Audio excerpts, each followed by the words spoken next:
All right, so we're standing here in front of the old goat, DKC65-95. So I've always joked for years that this has been my favorite hybrid in the entire lineup.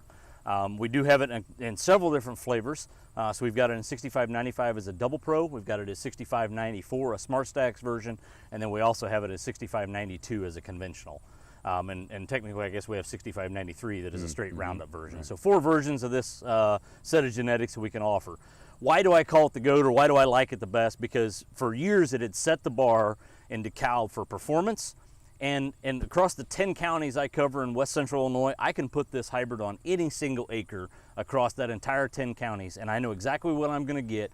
It's just very reliable, very dependable, and high yielding. Just an overall, I'd say, great hybrid.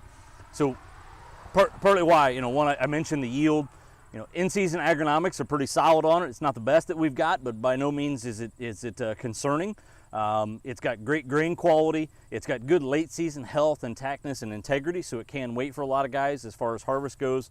Just does a lot of wonderful things for us in the lineup. So that's why I like to call it the GOAT, or my favorite hybrid in the lineup. Yeah, I occasionally get frustrated with dealers because I think we sell too much of this hybrid, because we've got 15 hybrids that I'm in love with, and I'd like to find room for some of those others.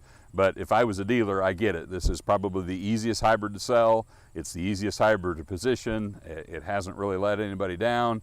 So it's just it's a really easy hybrid to start a lot of orders with. And by the time a guy gets as much 65-95 as he wants to plant, sometimes there's not room for the other 10 hybrids I'd like to put on the farm. So it's been a good one.